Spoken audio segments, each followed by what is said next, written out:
Speed আমি আমার জীবনও দেখি নাই যে ডিসি পাম্প দিয়ে উঠান যায়। আমি ডিসি পাম্প দিয়ে পানি উঠেতেছি।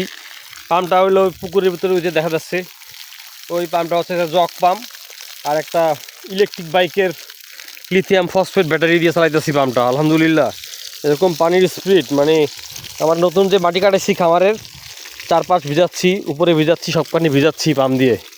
এই পাম্পটার সেই একটা ক্যালমা, আমি নিজেও ভিজে গেছিলাম। সমস্যা হয় যে ওখান থেকে খুলে যায় মানে মাঝে গোড়া থেকে, আমি রশি দিয়ে বাঁধছি আসলে, গোড়াটা বান্ধা আসলে ক্লাম দিয়ে।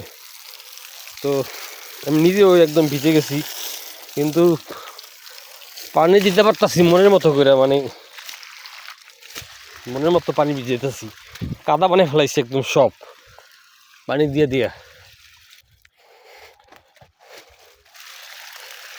এই যে পানির ধারা কি আল্লাহ, মাশাআল্লাহ, এটা সব ভিজে ফেলবো, তাহলে এই পুকুর পাড়ের মাটি বাইরে ভেঙে পড়ার আশঙ্কা কম থাকবে। মোটামুটি সব ভিজাই ফেলবো যতটুকু পারি।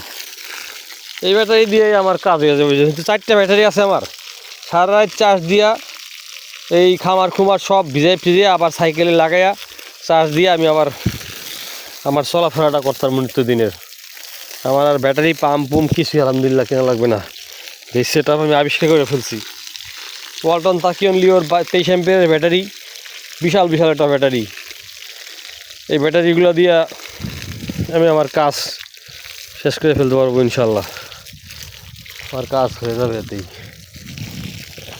100 ফিট পাইপ আছে, মোটামুটি ঘুরে মুড়ে এদিক সেদিক নিয়ে সব দিকেই পানি নেওয়া সম্ভব। যাক, ভালো একটা উদ্ভাবন করলাম বা খুঁজে পেলাম, সমাধান খুঁজে পেলাম একটা ভালো। ওই যে পাম্পটা দেখা যাচ্ছে, ওই যে ব্যাটারি লুকাই রাখছি প্লাস্টিকের নিচে, আর এই যে পাইপ, আর এইগুলো আমি নিজে এই যে এগুলো আমি এক হাত দিয়ে ভিডিও করতেছি। আমি আমার যতটুকু সম্ভব সব ভিজিতেছি, যতটুকু পাইপ আমার নিতে পারি দূরে।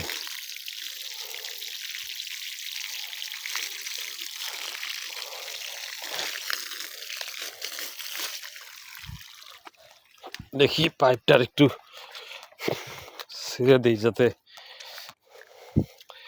বেশি কাভারেজ আমি নিতে পারি। পাইপটারে পুকুর থেকে বেরিয়ে নেওয়ার চেষ্টা করি।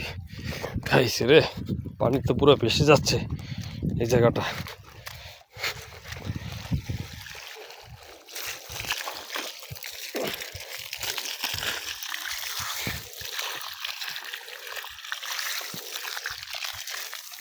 ক্যামেরা ভিজে যাচ্ছে।